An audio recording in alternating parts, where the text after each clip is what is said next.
So it's February 2023, winter in New England, and we stopped getting hot water. Um, so wasn't sure what was going on. I'm not a plumber. Don't have any background whatsoever with respect to hot water and electric um, water heater tanks. So went online. There's a lot of resources you can Google. At which point, online resources pointed me to some panels on the electric water heater, which in this case is a 80-gallon A.O. Smith Pro Max, which is about 10 years old actually.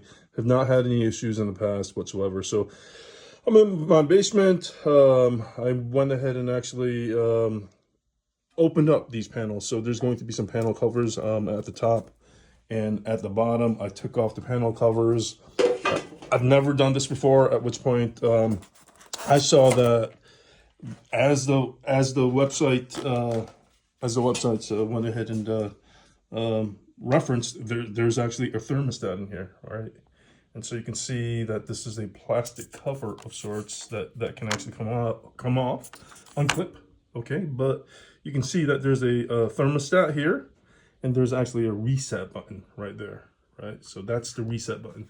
And as the internet actually pointed out, the reset, the button had popped, right? So that seemed to go ahead and be the issue. You'll actually see that there is actually a thermostat for the bottom as well. Okay, it doesn't have a reset button, but there is a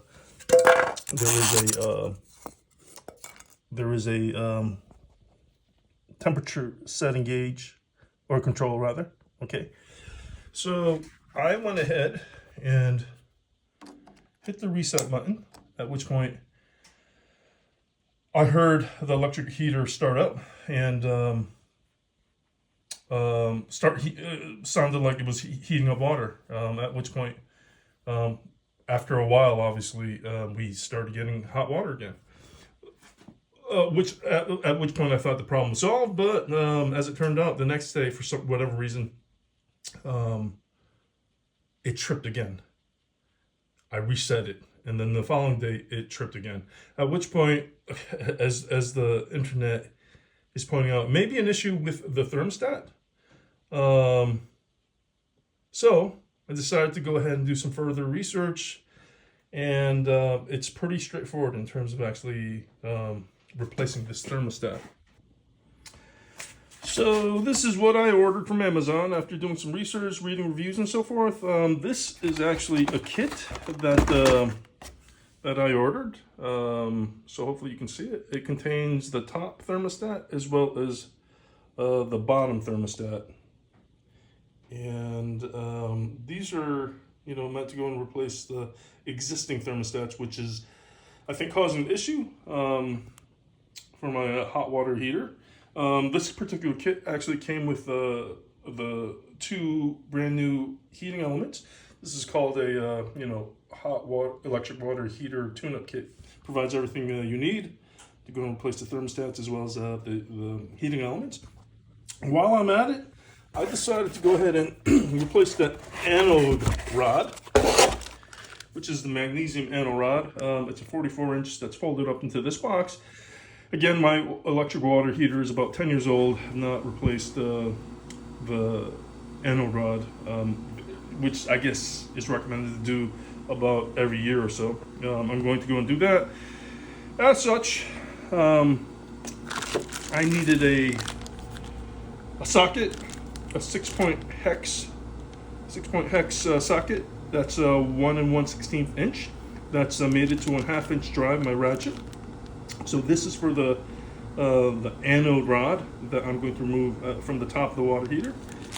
And this is the heating element tool, okay, which is the appropriate size, 1/2 inch, that I'm going to go and use to go ahead and replace the heating element.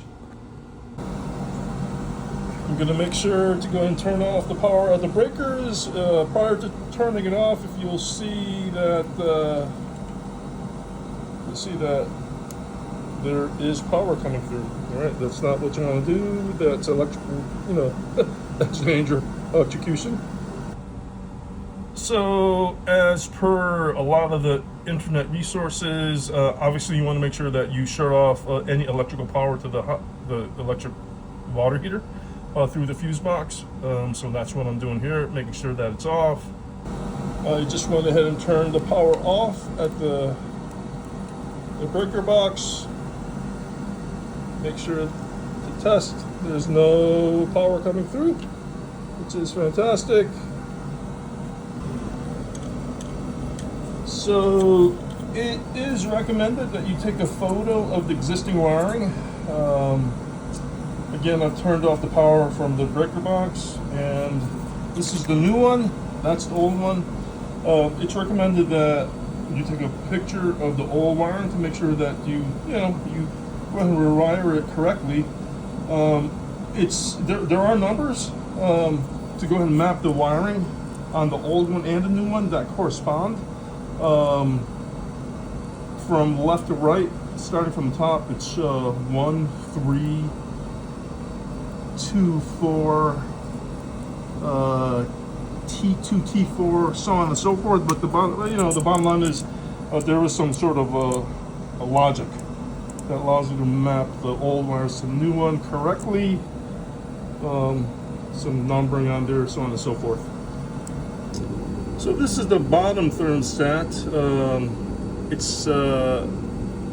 So there's the hot water heater has two thermostats, one on the top and one on the bottom. The one on the top for the top heating element, the one on the bottom for the bottom heating element. And it looks like taking this cover off, maybe there's a little bit of a burn mark, and it kind of smells like a burn, maybe from right there. And maybe that was the issue. Maybe there's a short with this thermostat. Maybe it's this one, not the top one. But the thermostat tune-up kit is like $40 on Amazon. So I'm just going to go ahead and replace both thermostats just to be sure. And same process, making sure that I take a picture of the wiring. This one's pretty straightforward. Make sure I remember how the wiring goes. So I've gone ahead and replaced the thermostats, the top one with the new one, and the bottom one with the new one as well. So these are the old ones here. And it was it was easy. There's these retaining clips here on the bottom that you pull out to go ahead and take the old one out and put the new one in. That's the wiring from the thermostat to the heating element here. Same situation on top. Retaining clip, pull out the old one, put in the new one. See the wiring, I mapped it per the old one. Very easy. So and I just turned off the power again, but I did turn on the power, put my ear to the furnace, and I can hear the heating element buzzing and going, so I know that there's power going to it. So that was a pretty straightforward fix, do it yourself kind of deal.